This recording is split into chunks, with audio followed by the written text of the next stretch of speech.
ಎಲ್ಲರಿಗೂ ನಮಸ್ಕಾರ. Dear students, ITI ಮುಗಿಸಿದವರು ಮತ್ತು PUC ಮುಗಿಸಿದವರು ಯಾರಾದರೂ ಡಿಪ್ಲೊಮಾ ಜಾಯಿನ್ ಆಗಬೇಕಂತಿದ್ರೆ ಡಿಪ್ಲೊಮಾ ಲ್ಯಾಟ್ರಲ್ ಎಂಟ್ರಿ 2024ಗೆ ಅಡ್ಮಿಷನ್ಗೆ ಕಾಲ್ ಫಾರ್ಮ್ ಮಾಡಿದ್ದಾರೆ. ಸೊ ಈ ನೋಟಿಫಿಕೇಷನ್ ನೀವು ನೋಡ್ಬೋದು. ಸರ್ಕ್ಯುಲರ್ ಡೇಟೆಡ್ 7/6/2024 ನೋಟಿಫಿಕೇಷನ್ ಪ್ರಕಾರ ಏನು ಕೊಟ್ಟಿದ್ದಾರೆ ಅಂದರೆ ITI ಮತ್ತು ದ್ವಿತೀಯ PUC ಸೈನ್ಸ್ ಮತ್ತು ತಾಂತ್ರಿಕ ವಿಷಯಗಳಲ್ಲಿ ಉತ್ತೀರ್ಣರಾದ ಅಭ್ಯರ್ಥಿಗಳಿಗೆ ಸರ್ಕಾರಿ ಮತ್ತು ಅನುದಾನಿತ ಪಾಲಿಟೆಕ್ನಿಕ್ಗಳಲ್ಲಿ ಲ್ಯಾಟ್ರಲ್ ಎಂಟ್ರಿ ಸ್ಕೀಮ್ ಮುಖಾಂತರ 2ನೇ ವರ್ಷ ಅಂದರೆ 3ನೇ ಸೆಮಿಸ್ಟರ್ ಡಿಪ್ಲೊಮಾ ಕೋರ್ಸ್ಗಳಿಗೆ ಆಫ್ಲೈನ್ ಮೂಲಕ ಅರ್ಜಿ ಆಹ್ವಾನಿಸಿ ಸೀಟು ಹಂಚಿಕೆ ಮಾಡುವ ಬಗ್ಗೆ ಅಂತ ಹೇಳ್ಕೊಟ್ಟಿದ್ದಾರೆ. ಸೊ ಯಾರಾದರೂ ITI ಮುಗಿಸಿದವರು PUC ಮುಗಿಸಿದವರು ಡಿಪ್ಲೊಮಾ ಮಾಡಬೇಕಂತ ಇಂಟ್ರೆಸ್ಟ್ ಇದ್ದರೆ ಡೈರೆಕ್ಟಾಗಿ ನಿಮಗೆ ಸೆಕೆಂಡ್ ಇಯರ್ದಲ್ಲಿ ಅಡ್ಮಿಷನ್ ಸಿಗ್ತೈತಿ. ಲ್ಯಾಟ್ರಲ್ ಎಂಟ್ರಿ ಅಂತ ಕರೀತಾರೆ. ಸೊ ಯಾರಾದರೂ ಇಂಟ್ರೆಸ್ಟೆಡ್ ಇದ್ದರೆ ಈ ಸರ್ಕ್ಯುಲರ್ ಪ್ರಕಾರ ಆಲ್ರೆಡಿ ಕಾಲ್ ಫಾರ್ಮ್ ಮಾಡಿದ್ದಾರೆ. ಸೊ ಯಾವಾಗಲಿಂದ ಅಪ್ಲಿಕೇಶನ್ ತೊಗೊತಾರ, ಯಾವಾಗ ನಿಮಗೆ ಅಡ್ಮಿಷನ್ ಸಿಗ್ತೈತಿ, ಎಲ್ಲ ಡೀಟೇಲ್ಸು ಈ ವಿಡಿಯೋದಲ್ಲಿ ನಾನು ಶೇರ್ ಮಾಡ್ತೀನಿ. ಈ ವಿಡಿಯೋ ಎಂಟನೇ ನೋಡ್ರಿ, ಸಾಕಷ್ಟು ಇನ್ಫಾರ್ಮೇಷನ್ ಸಿಗ್ತೈತೆ ನಿಮಗೆ. ಮತ್ತು ಯಾರಾದರೂ ಫಸ್ಟ್ ಟೈಮ್ ಈ ಚಾನಲ್ ವಿಸಿಟ್ ಮಾಡಿದರೆ ಇದೇ ರೀತಿ ಡಿಪ್ಲೊಮಾ ಅಪ್ಡೇಟ್ಸ್, ಅಡ್ಮಿಷನ್ ಇರ್ಬೋದು, ಎಕ್ಸಾಮಿನೇಷನ್ ಇರ್ಬೋದು, ಯಾವುದೇ ಡಿಪ್ಲೊಮಾ ರಿಲೇಟೆಡ್ ಅಪ್ಡೇಟ್ಸ್ಗೆ ಈ ಚಾನಲ್ಗೆ ಸಬ್ಸ್ಕ್ರೈಬ್ ಮಾಡ್ಕೊಳ್ರಿ. ಮತ್ತು ಪ್ರೆಸ್ ದ ಬೆಲ್ ಐಕಾನ್, ನೀವು ಬೆಲ್ ಐಕಾನ್ ಪ್ರೆಸ್ ಮಾಡಿದರೆ ನಾ ಏನೇ ಹೊಸ ಅಪ್ಡೇಟ್ ಕೊಟ್ಟಾಗ ನಿಮಗೆ ಇಮಿಡಿಯೇಟ್ಲಿ ನೋಟಿಫಿಕೇಶನ್ ಸಿಗ್ತದೆ. So kindly subscribe and press the bell icon. Okay, ಇಲ್ಲಿ ನೋಡ್ಬೋದು ನೀವು ಸರಿಯಾಗಿ ಎಲ್ಲ ಡೀಟೇಲ್ಸ್ ಕೊಟ್ಟಿದ್ದಾರೆ. ಎಷ್ಟು ಇಂಟೇಕ್ ಇರ್ತೈತಿ ITIದವ್ರಿಗೆ ಅಂದರೆ 10% ಆಫ್ ಟೋಟಲ್ ಇಂಟೇಕ್ದು 10% ಇರ್ತೈತೆ. ಅಂದರೆ ಸಪೋಸ್ ಇಂಟೇಕ್ ENC ಬ್ರಾಂಚ್ ತೊಗೊಂಡ್ರೆ ಫಸ್ಟ್ ಇಯರ್ಗೆ ಇಂಟೇಕ್ 60 ಇದ್ದರೆ 60ದು 10% ಎಷ್ಟಾಗ್ತೈತಿ? 6 seats. So 6 seats will be reserved for ITI and PUC students. ಅದೇ ರೀತಿ ಬೇರೆ ಬ್ರಾಂಚಿಗೂ ಅಪ್ಲೈ ಆಗ್ತೈತಿ. ಸೊ ಇಂಟೇಕ್ ಪ್ರಕಾರ ಕ್ಯಾಲ್ಕುಲೇಷನ್ ಮಾಡಬೇಕು, 10% of the total intake. Next ಯಾವಾಗ ಕಾಲ್ ಫಾರ್ಮ್ ಮಾಡಿದಾರ ಅಂತಂಥೇಳಿ, ಯಾವಾಗ ನೀವು ಅಪ್ಲಿಕೇಶನ್ ತುಂಬಬಹುದು ಅಂಥೇಳಿ ಕೊಟ್ಟಿದ್ದಾರೆ.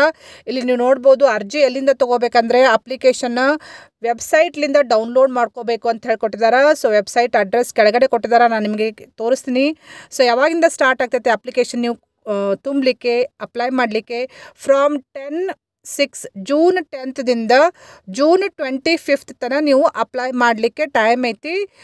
ನೆಕ್ಸ್ಟ್ ಸೀಟ್ ಮೆರಿಟ್ ಪ್ರಕಾರ ನಿಮಗೆ ಸೀಟ್ ಅಲಾಟ್ಮೆಂಟ್ ಮಾಡ್ತಾರೆ. ಸೊ ಮೆರಿಟ್ ಪ್ರಕಾರ ಸೀಟ್ ಅಲಾಟ್ ಮಾಡಿದ್ದು ಯಾವಾಗ ಡಿಸ್ಪ್ಲೇ ಮಾಡ್ತಾರಂತಂದರೆ ಮೆರಿಟ್ ಪಟ್ಟಿಯನ್ನು 26 ಜೂನಿಗೆ ಡಿಸ್ಪ್ಲೇ ಮಾಡ್ತಾರೆ. ಸೊ ಮೆರಿಟ್ ಪ್ರಕಾರ ನಿಮಗೆ ಸೀಟ್ ಅಲಾಟ್ಮೆಂಟ್ ಮಾಡ್ತಾರೆ. ಸೊ ಅದನ್ನು 26 ಜೂನಿಗೆ ಡಿಸ್ಪ್ಲೇ ಮಾಡ್ತಾರಂತಂತ ಹೇಳಿ ಕೊಟ್ಟಿದ್ದಾರೆ. ನೆಕ್ಸ್ಟ್ ಸೀಟ್ ಅಲಾಟ್ಮೆಂಟ್ ಆದಮೇಲೆ ನಿಮಗೆ ಅಡ್ಮಿಷನ್ ಮಾಡಿಸ್ಲಿಕ್ಕೆ 2 ದಿನ ಟೈಮ್ ಐತಿ. ಯಾವಾಗಂದರೆ 27 ಮತ್ತು 28 ಜೂನಿಗೆ ನೀವು ಅಡ್ಮಿಷನ್ ತೊಗೋಬೋದು. ಸೊ ಯಾವ ಬ್ರಾಂಚಿಗೆ ನಿಮಗೆ ಸೀಟ್ ಸಿಕ್ಕಿರ್ತೈತಲ್ಲ, ಸೊ ಎಷ್ಟು ಫೀಸ್ ಇದೆಲ್ಲ ಪ್ರವೇಶ ಶುಲ್ಕ ಅಷ್ಟು ತೊಗೊಂಡು ನೀವು ಪ್ರವೇಶ ಪಡೆಯಲಿಕ್ಕೆ ಟೈಮ್ ಯಾವಾಗ ಕೊಟ್ಟಿದ್ದಾರೆ ಅಂದರೆ from 27 June to 28 June, 2 days time ಐತಿ. ಸಪೋಸ್ ಏನಾದರೂ ಸೀಟ್ ಉಳ್ಕೊಂಡ್ರೆ, ಅಡ್ಮಿಷನ್ ಆದಮೇಲೂ ಏನಾದರೂ ವೇಕೆನ್ಸಿ ಉಳ್ಕೊಂಡ್ರೆ ಮತ್ತೆ ಅಪ್ಲೈ ಮಾಡಲಿಕ್ಕೆ, ಮತ್ತೆ ಸೀಟ್ ತುಂಬಲಿಕ್ಕೆ ಟೈಮ್ ಕೊಟ್ಟಿದ್ದಾರೆ. ಆ್ಯಕ್ಚುಲಿ ಇಲ್ಲಿ ಮಿಸ್ಟೇಕ್ ಆಗೈತಿ. It should be from 29 ಜೂನ್ಲಿಂದ 4 July ತನಕ ಟೈಮ್ ಐತಿ ಅಂತ ಹೇಳ್ಕೊಟ್ಟಿದ್ದಾರೆ. ಓನ್ಲಿ ವೇಕೆನ್ಸೀಸ್ ಉಳಿದ್ರೆ, ಸೀಟ್ ಏನಾದರೂ ಉಳ್ಕೊಂಡ್ರೆ ಅಲ್ಲಿ ತನಕ ಅಡ್ಮಿಷನ್ ತೊಗೋತಾರೆ. ಸೊ ನೀವೇನು ಮಾಡಬೇಕಂದ್ರೆ ನಿಯರ್ ಬೈ ಗೌರ್ಮೆಂಟ್ ಪಾಲಿಟೆಕ್ನಿಕ್, ನಿಮಗೆ ಯಾವ ಕಾಲೇಜಿಗೆ ಅಡ್ಮಿಷನ್ ತೊಗೋಬೇಕಂಥೇಳಿ ಇಂಟ್ರೆಸ್ಟ್ ಇದೆಯಲ್ಲ, ಗೌರ್ಮೆಂಟ್ ಪಾಲಿಟೆಕ್ನಿಕ್ ಇರ್ಬೋದು, ಏಡೆಡ್ ಕಾಲೇಜ್ ಇರ್ಬೋದು, ಅಲ್ಲಿ ಹೋಗಿ ನೀವು ಆಫೀಸ್ನಲ್ಲಿ ಕೇಳಿಕೊಂಡು ಹೆಚ್ಚಿನ ಇನ್ಫಾರ್ಮೇಷನ್ ಡೀಟೇಲ್ಸ್ ಎಲ್ಲ ತೊಗೊಂಡು ಆನ್ಲೈನ್ನಲ್ಲಿ ಅಪ್ಲಿಕೇಶನ್ ಡೌನ್ಲೋಡ್ ಮಾಡ್ಕೊಡ್ರಿ. ಇಲ್ಲಾಂದರೆ ಅಲ್ಲಿ ಆಫೀಸ್ನಲ್ಲಿ ನಿಮಗೆಲ್ಲ ಮಾಹಿತಿ ಕೊಡ್ತಾರೆ. ಅಪ್ಲಿಕೇಶನ್ ಫಿಲಪ್ ಮಾಡಿ ಅಲ್ಲಿ ಕೊಟ್ಟರೆ, ಸಬ್ಮಿಟ್ ಮಾಡಿದರೆ ಅವರು ನಿಮಗೆ ಎಲ್ಲ ಇನ್ಫಾರ್ಮೇಷನ್ನ ನಿಮಗೆ ಹೇಳ್ತಾರೆ. ಏನೇ ಡೌಟ್ಸ್ ಇದ್ರೂ ನಿಮಗೆ ಕ್ಲಿಯರ್ ಮಾಡ್ತಾರೆ. ಸೊ ಈ PDF ನಾನು ನಿಮಗೆ ಶೇರ್ ಮಾಡ್ತೀನಿ. ಇದನ್ನು ನಿಮಗೆ ಟೆಲಿಗ್ರಾಮ್ ಗ್ರೂಪ್ನಲ್ಲಿ ನಾನು ಶೇರ್ ಮಾಡ್ತೀನಿ. ಟೆಲಿಗ್ರಾಮ್ ಗ್ರೂಪ್ ಲಿಂಕ್ ವಿಡಿಯೋ ಡಿಸ್ಕ್ರಿಪ್ಷನ್ದಲ್ಲಿ ನಾನು ಕೊಡ್ತೀನಿ. ಅಲ್ಲಿ ಕ್ಲಿಕ್ ಮಾಡಿದರೆ ನೀವು ಜಾಯಿನ್ ಆಗಿ ಅದರದ್ದು PDF ಎಲ್ಲ ಡೀಟೇಲ್ಸ್ ಎಲ್ಲ ಓದ್ಕೊಳ್ರಿ. ನಿಮಗೆ ಎಲ್ಲ ಮಾಹಿತಿ ಸಿಗ್ತೈತಿ. ಇನ್ನೂ ಜಾಸ್ತಿ ಬೇಕಂದರೆ ನಿಮಗೆ ನಿಯರ್ ಬೈ ಗೌರ್ಮೆಂಟ್ ಪಾಲಿಟೆಕ್ನಿಕ್ ಅಥವಾ ಏಡೆಡ್ ಪಾಲಿಟೆಕ್ನಿಕ್ಕಿಗೆ ನೀವು ಹೋಗಿ ಬೆಟ್ಟ ಆದರೆ, ನೀವು ಯಾವ ಕಾಲೇಜ್ನಲ್ಲಿ ಅಡ್ಮಿಷನ್ ತೊಗೋಬೇಕಂತ ಮಾಡಿರಲ್ಲ ಅಲ್ಲಿ ಹೋಗಿ ಬೆಟ್ಟ ಆದರೆ ನಿಮಗೆ ಸಾಕಷ್ಟು ಮಾಹಿತಿ ಸಿಗ್ತೈತಿ. ಓಕೆ, ನೆಕ್ಸ್ಟ್ ನಿಮಗೆ ಇನ್ನೂ ಹೇಳಬೇಕಂದ್ರೆ ಗೌರ್ಮೆಂಟ್ ಪಾಲಿಟೆಕ್ನಿಕ್ಸ್ ಯಾವುದಾವು, ನಿಮಗೆ ನಿಯರ್ ಬೈ ಯಾವುದು ಗೌರ್ಮೆಂಟ್ ಪಾಲಿಟೆಕ್ನಿಕ್ಸ್ ಬರ್ತಾವೆ ಅಂತಂಥೇಳಿ ಇಲ್ಲಿ ಟೇಬಲ್ನಲ್ಲಿ ಕೊಟ್ಟಿದ್ದಾರೆ. ಸೊ ಇದನ್ನು ನೀವು ನೋಡ್ಕೊಡ್ರಿ. ಸರ್ಕಾರಿ ಪಾಲಿಟೆಕ್ನಿಕ್ಗಳು ಸೊ ಯಾವ್ಯಾವ ಬರ್ತಾವೆ, ಬೆಂಗಳೂರಾಗ ಯಾವುದೈತಿ, ಮಂಗಳೂರೊಳಗೆ ಯಾವುದೈತಿ, ಬಳ್ಳಾರಿ ಒಳಗೆ ಯಾವುದೈತಿ ಎಲ್ಲನೂ ಕೊಟ್ಟಿದ್ದಾರೆ. ಎಲ್ಲ ಡೀಟೇಲ್ಸ್ ಅದಾವೆ ಇಲ್ಲಿ ವಿತ್ ಕೋಡ್, ಕಾಲೇಜ್ ಕೋಡ್ ಎಲ್ಲ ಕೊಟ್ಟಿದ್ದಾರೆ. ಅದೇ ರೀತಿ ಖಾಸಗಿ ಅನುದಾನಿತ ಪಾಲಿಟೆಕ್ನಿಕ್ ಅಂತ ಹೇಳಿ ಕೊಟ್ಟಿದ್ದಾರೆ. ಖಾಸಗಿ ಅನುದಾನಿತ ಅಂದರೆ aided polytechnic. So aided polytechnic ಯಾವ ಬರ್ತಾವೆ ಅಂತಂಥೇಳಿ ಇಲ್ಲಿ ಮೆನ್ಷನ್ ಮಾಡಿದ್ದಾರೆ ನೋಡಿರಿ. KHK institute of technology Dharwad ಇದು ಏಡೆಡ್ ಪಾಲಿಟೆಕ್ನಿಕ್. ಅದೇ ರೀತಿ ಬೆಂಗಳೂರೊಳಗೆ ಯಾವ್ಯಾವ ಏಡೆಡ್ ಪಾಲಿಟೆಕ್ನಿಕ್ ಬರ್ತಾವ ಅವು ಎಲ್ಲದಾವ. ಸೊ ಎಲ್ಲ ಇಡೀ ಸ್ಟೇಟ್ನಲ್ಲಿ ಯಾವ ಏಡೆಡ್ ಪಾಲಿಟೆಕ್ನಿಕ್ ಅದಾವ ಅಂಥೇಳಿ ಲಿಸ್ಟ್ ಕೊಟ್ಟಿದ್ದಾರೆ. ಇದನ್ನು ನೀವು ನೋಡ್ಕೊಳ್ರಿ, ನಿಮಗೆ ಐಡಿಯಾ ಸಿಗ್ತೈತಿ ಯಾವ ಪಾಲಿಟೆಕ್ನಿಕ್ನಲ್ಲಿ ಜಾಯ್ನ್ ಆಗ್ಬೋದು, ಎಲ್ಲಿ ಅಡ್ಮಿಷನ್ ತೊಗೋಬೋದು ಅಂತಂಥೇಳಿ. ನೆಕ್ಸ್ಟ್ ಬ್ರಿಡ್ಜ್ ಕೋರ್ಸ್ ಅಂತಂದು ಬರ್ತಾವ. ಅಡ್ಮಿಷನಿಗೆ ನೀವು ಡಿಪ್ಲೊಮಾ ಅಡ್ಮಿಷನ್ ಮಾಡಿಸಿದ್ರೆ ಸೆಕೆಂಡ್ ಇಯರ್ದಲ್ಲಿ ನೀವು ಫಸ್ಟ್ ಇಯರ್ದು ಸ್ವಲ್ಪ ಸಬ್ಜೆಕ್ಟ್ಸ್ ಎಕ್ಸಾಮ್ ಬರೀಬೇಕು. ಅವು ಯಾವ್ಯಾವ ಸಬ್ಜೆಕ್ಟ್ಸ್ ಎಕ್ಸಾಮ್ ಬರೀಬೇಕಂತಂಥೇಳಿ ಬ್ರಿಡ್ಜ್ ಕೋರ್ಸ್ ಅಂತ ಕರೀತಾರೆ. ಅದು ಡೀಟೇಲ್ಸಲ್ಲಿ ಕೊಟ್ಟಿದ್ದಾರೆ. ಥರ್ಡ್ ಸೆಮಿಸ್ಟರ್ನಲ್ಲಿ ಯಾವ್ಯಾವ ಸಬ್ಜೆಕ್ಟ್ಸ್ ನೀವು ಬರೀಬೇಕು, ಥರ್ಡ್ ಸೆಮಿಸ್ಟರ್ನಲ್ಲಿ ಯಾವ್ಯಾವ ಸಬ್ಜೆಕ್ಟ್ಸ್ ನೀವು ಬರೀಬೇಕಂತಂಥೇಳಿ ಇಲ್ಲಿ ಕೊಟ್ಟಿದ್ದಾರೆ. ಇದು ಓನ್ಲಿ ಫಾರ್ ITI ಸ್ಟೂಡೆಂಟ್ಸ್. ಆಮೇಲೆ ಫೋರ್ತ್ ಸೆಮಿಸ್ಟರ್ನಲ್ಲಿ ಯಾವ್ಯಾವ ಸಬ್ಜೆಕ್ಟ್ಸ್ ಬರೀಬೇಕಂಥೇಳಿ ಇಲ್ಲಿ ಕೊಟ್ಟಿದ್ದಾರೆ. ಇದನ್ನು ಓದಿ ತಿಳ್ಕೊಡ್ರಿ ನೀವು. ಆಮೇಲೆ ಕೋಷ್ಟಕ 2ದಲ್ಲಿ ಇದು ITIದವ್ರಿಗೆ ಅಷ್ಟೇ ಅಪ್ಲೈ ಆಗ್ತೈತಿ. ಡಿಪೆಂಡಿಂಗ್ ಅಪಾನ್ ಯುವರ್ ಬ್ರಾಂಚ್, ನೀವು ಯಾವ ಬ್ರಾಂಚ್ ಚೂಸ್ ಮಾಡಿರ್ತಿಲ್ಲ ಬ್ರಾಂಚ್ ಪ್ರಕಾರ ಯಾವ್ಯಾವ ಇವೆಲ್ಲ ಬ್ರಾಂಚ್ ಪ್ರಕಾರ ಬ್ರಿಡ್ಜ್ ಕೋರ್ಸ್ ಯಾವ ಬರ್ತಾವು.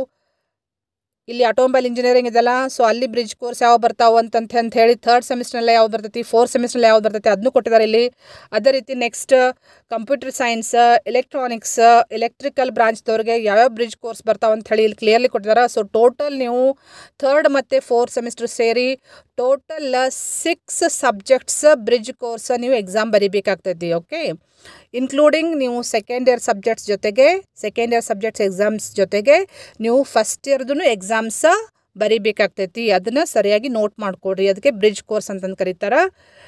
ನೆಕ್ಸ್ಟ್ PUC ಮೇಲೆ ಯಾರು ಅಡ್ಮಿಷನ್ ತೊಗೊತಿರಲ್ಲ, PUC ಮೇಲೆ ಅಡ್ಮಿಷನ್ ತೊಗೊಂಡವ್ರಿಗೆ ಬ್ರಿಡ್ಜ್ ಕೋರ್ಸ್ ಯಾವ ಇರ್ತಾವೆ ಅಂತಂಥೇಳಿ ಇಲ್ಲಿ ಈ ಟೇಬಲ್ನಲ್ಲಿ ಕೊಟ್ಟಿದ್ದಾರೆ. Only for PUC students. PUC ಮೇಲೆ ಯಾರು ಅಡ್ಮಿಷನ್ ತೊಗೊತಿರಲ್ಲ ಡಿಪ್ಲೊಮಾ ಲ್ಯಾಟರಲ್ ಎಂಟ್ರಿ ಅವರಿಗೆ ಯಾವ್ಯಾವ ಬ್ರಿಡ್ಜ್ ಕೋರ್ಸ್ ಬರ್ತಾವೆ ಅಂಥೇಳಿ ಇಲ್ಲಿ ಕೊಟ್ಟಿದ್ದಾರೆ. ಡಿಪೆಂಡಿಂಗ್ ಅಪಾನ್ ಯುವರ್ ಪ್ರೋಗ್ರಾಮ್, ಯಾವ ಬ್ರಾಂಚಿಗೆ ನೀವು ಜಾಯ್ನ್ ಆಗ್ತಿರಲ್ಲ ಅದ್ರ ಪ್ರಕಾರ ಬ್ರಿಡ್ಜ್ ಕೋರ್ಸ್ ಕೊಟ್ಟಿದ್ದಾರೆ. ಯಾವ ಸೆಮಿಸ್ಟರ್ನಲ್ಲಿ ಯಾವ್ಯಾವುದು ಬ್ರಿಡ್ಜ್ ಕೋರ್ಸ್ ಎಕ್ಸಾಮ್ ಬರೀಬೇಕಾಗ್ತದೆ ಅಂಥೇಳಿ ಇಲ್ಲಿ ಕೊಟ್ಟಿದ್ದಾರೆ. ಇದು ನೀವು ನೋಡ್ಕೊಡ್ರಿ. ಸೊ ಇದು ಟೆಕ್ನಿಕಲ್ ಪ್ರೋಗ್ರಾಮ್ಸಿಗೆ ಬೇರೆ ಬೇರೆ ಬ್ರಿಡ್ಜ್ ಕೋರ್ಸ್ ಅದಾವ. ಕಮರ್ಷಿಯಲ್ ಪ್ರಾಕ್ಟೀಸ್ ಮತ್ತು ಲೈಬ್ರರಿ ಆ್ಯಂಡ್ ಇನ್ಫಾರ್ಮೇಷನ್ ಇವು ನಾನ್ ಟೆಕ್ನಿಕಲ್ ಕೋರ್ಸ್. ಅದಕ್ಕೆ ಬ್ರಿಡ್ಜ್ ಕೋರ್ಸ್ ಯಾವ ಬರ್ತಾವೆ ಅಂಥೇಳಿ ಅದನ್ನೂ ಮೆನ್ಷನ್ ಮಾಡಿದ್ರಲ್ಲಿ ಚೆಕ್ ಮಾಡ್ಕೊಡ್ರಿ. ನೆಕ್ಸ್ಟ್ ಇದು ನಾನ್ ಇಂಜಿನಿಯರಿಂಗ್ ಕೋರ್ಸ್ ಯಾವುದೇ ADFT ಮತ್ತು MOM ಅಂತ ಹೇಳಿ ಕೊಟ್ಟಿದ್ದಾರಲ್ಲ ಇವು ನಾನ್ ಇಂಜಿನಿಯರಿಂಗ್ ಕೋರ್ಸಸ್.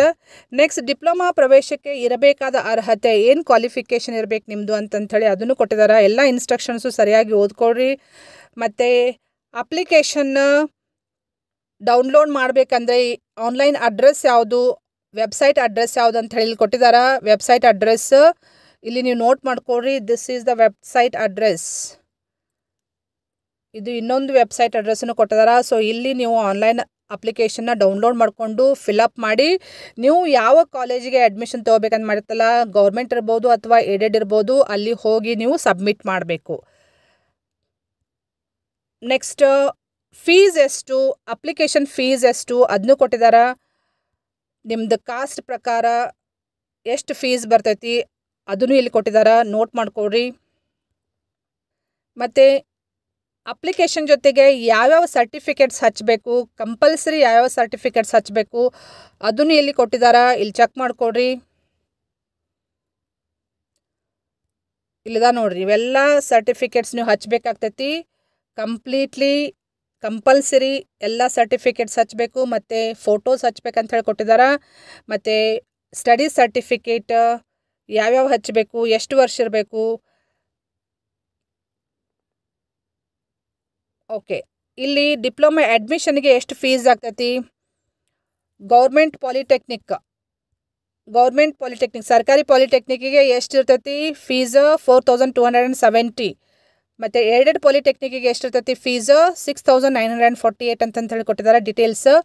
ಮತ್ತು ಅಷ್ಟೇ ಅಲ್ಲದೆ ಈ ಟೇಬಲ್ನಲ್ಲಿ ಕಾಸ್ಟ್ ವೈಸ್ ಎಷ್ಟು ಫೀಸ್ ಆಗ್ತೈತಿ ಗೌರ್ಮೆಂಟಿಗೆ ಮತ್ತು ಏಡೆಡ್ ಕಾಲೇಜಿಗೆ ಎಷ್ಟು ಫೀಸ್ ಆಗ್ತೈತೆ ಅಂಥೇಳಿ ಎಲ್ಲ ಕ್ಲಿಯರ್ಲಿ ಮೆನ್ಷನ್ ಮಾಡಿದ್ದಾರೆ ಈ ಟೇಬಲ್ನಲ್ಲಿ. ಇದನ್ನು ನೋಡ್ಕೊಡ್ರಿ ನೀವು. ಸೊ ಇದು ಡೀಟೇಲ್ಸ್ ಇನ್ನೂ ಜಾಸ್ತಿ ಬೇಕಂದರೆ ನೀವು ಕಾಲೇಜಿಗೆ ಹೋಗಿ ಭೇಟಿಯಾಗ್ರಿ. ನೀವು ಯಾವ ಕಾಲೇಜ್ನಲ್ಲಿ ಅಡ್ಮಿಷನ್ ತೊಗೋಬೇಕಂತ ಹೇಳಿ ಅಂದ್ಕೊಂಡಿರಲ್ಲ ಆ ಕಾಲೇಜಿಗೆ ಹೋಗಿ ಭೇಟಿಯಾಗ್ರಿ. ಅಷ್ಟೇ ಅಲ್ಲದೆ ಆನ್ಲೈನ್ನಲ್ಲಿ ನಿಮಗೆ ಇನ್ಫಾರ್ಮೇಷನ್ ಸಿಗ್ತೈತಿ. ಆನ್ಲೈನ್ ವೆಬ್ಸೈಟ್ ಅಡ್ರೆಸ್ ಇಲ್ಲಿದೆ ನೋಡಿರಿ, ವೆಬ್ಸೈಟ್ ಅಡ್ರೆಸ್. ಈ ವೆಬ್ಸೈಟಿಗೆ ಹೋಗಿ ನೀವು ಚೆಕ್ ಮಾಡ್ಕೋಬೋದು, ಜಾಸ್ತಿ ಇನ್ಫಾರ್ಮೇಷನ್ ಸಿಗ್ತೈತೆ ನಿಮಗೆ. ಮತ್ತು ಈ ಇನ್ಫಾರ್ಮೇಷನ್ನ ನಿಮ್ಮ ಫ್ರೆಂಡ್ಸ್ ಸರ್ಕಲ್ನಲ್ಲಿ ಶೇರ್ ಮಾಡಿರಿ. ಯಾರಿಗಾದರೂ ITI ಮುಗಿಸಿ PUC ಮುಗಿಸಿ ಡಿಪ್ಲೊಮಾ ಮಾಡಬೇಕಂತ ಯಾರಿದಾರಲ್ಲ, ಲ್ಯಾಟ್ರಲ್ ಎಂಟ್ರಿ ಡೈರೆಕ್ಟ್ ಸೆಕೆಂಡರಿಗೆ ಅಡ್ಮಿಷನ್ಸ್ ಐತೆ, ಅವರಿಗೆ ಇದನ್ನು ಮಾಹಿತಿ ಶೇರ್ ಮಾಡಿರಿ. ಭಾಳ ಇಂಪಾರ್ಟೆಂಟ್ ಐತಿ. ಮತ್ತು ಟೈಮ್ ಕಡಿಮೆ ಐತಿ. ಓನ್ಲಿ 15 ಡೇಸ್ ಅಪ್ಲಿಕೇಶನ್ ಹಾಕಲಿಕ್ಕೆ 15 ಡೇಸ್ ಟೈಮ್ ಐತಿ. ಅಷ್ಟರೊಳಗೆ ಅವ್ರು ಅಪ್ಲೈ ಮಾಡಬೇಕು. ಸೊ ಬೇಗನೆ ಅವ್ರಿಗೆ ಇನ್ಫಾರ್ಮೇಷನ್ನ ಶೇರ್ ಮಾಡಿರಿ. ಮತ್ತು ಇದೇ ರೀತಿ ಅಪ್ಡೇಟ್ಸ್, ಡಿಪ್ಲೊಮಾ ರಿಲೇಟೆಡ್ ಅಪ್ಡೇಟ್ಸ್ಗೆ ಈ ಚಾನಲ್ಗೆ ಸಬ್ಸ್ಕ್ರೈಬ್ ಮಾಡ್ಕೊಳ್ರಿ. Okay, thank you dear students.